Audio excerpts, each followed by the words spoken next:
Aloha Algebra 1 students, today we are graphing a linear equation. This is the graphic organizer that we're going to use. For supplies, you need a pencil, a straight edge, 3 different color highlighters. So please collect your supplies and continue the video when you have collected your supplies. So when we're graphing a linear equation or a linear function, the first thing we need to identify is the form that we're doing it in today is called slope-intercept form, and we know that is y equals mx plus b. We also know that y is the same thing as f of x, and so we're also going to have f of x equals mx plus b. So graphing an equation is almost the same format as writing an equation from a graph. We're just kind of doing it backwards. We always start with the starting point, and the starting point is always our y-intercept. And so we're always going to start at the y-axis. We're then going to plot the slope. And when we're plotting the slope, we're going to start from the y-intercept, and we're either going to go up if our slope is positive, or we're going to go down if our slope is negative, and then we're always going to go to the right. There is one exception of going to the right, and we'll talk about that when we get there.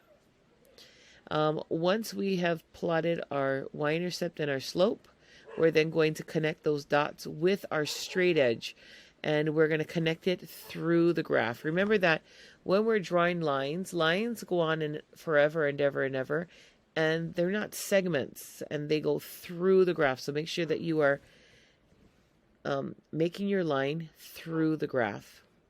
So here's our 3 examples. We have an f of x, a g of x, and an h of x. And we're going to graph them all on the same graph. That's why we need 3 different colors. Pick up your first color, and we'll start off with f of x. We have the function f of x equals 3/4 x minus 5. And before we actually graph it, let's identify what is slope. Slope is always next to the x, so that is 3/4. And what is our y-intercept? Our y-intercept is the number that's by itself, which is -5. And so we start at -5 with a y-intercept, and our slope tells us that it's positive, so we're going to go up 3 and to the right 4. Up 3 and to the right 4. Okay, let's go to, so from here, let's go to our y-intercept, and let's go to +5 with our first color. Let's put a point. And now from there, our slope tells us go up 3 over 4. So we're going to go up 3 spaces, 1, 2, 3 over 4, 1, 2, 3, 4, and we're going to put our next point there. We're going to connect our lines, and it's going to go all the way through the graph. Now, when we have more than one line on a graph, you actually have to label the line. And in this case, we're going to label the line f of x equals 3/4 x minus 5. So make sure you label that graph, or you can just put f of x next to that somewhere either on the top of the line or on the bottom of the line. Okay, let's go to g of x. G of x is -2x plus 6. Let's start at our starting point, which is +6, because that's the number that's by itself. And we're going to plot our point with our next color at +6. And our slope, which is always next to the x, is -2, but we're going to say -2 over 1. Because it's negative, we go down 2, and we always go 1 to the right. So from this point up here, we're going to go down 2, down 1, 2, over to the right, put a point.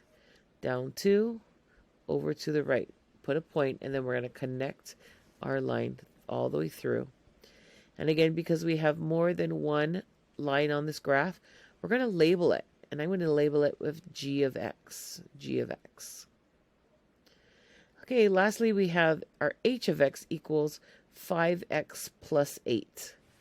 So we started off with our b, that's our number that's by itself, and we're going to pick up our third color, and we're going to place that, or plot our b right on the y-axis, or our y-intercept. And now let's look at our slope. Our slope in this case is 5. And because we wanted a fraction, we're going to say 5 over 1. And our positive 5 tells us that it goes up 5 over 1 to the right. So let's look at our point here at our 8. And as you can see, there's no space for us to go up and over because there's only goes up 1, 2, and over. But we need to go up 5. So this is the only exception of when we actually go down and to the left. And when we go down and to the left, we're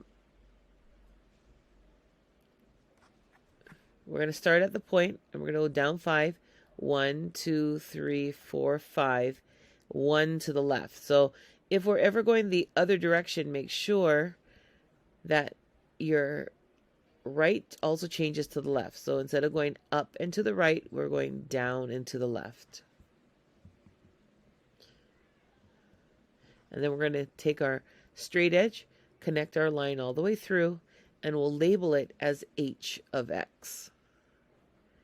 Okay, so in class we're going to do some drills, and then we're also going to do some stations today. So for those of you who are watching the video, if you have questions or concerns, make sure you're asking for clarification. Okay, have a great day.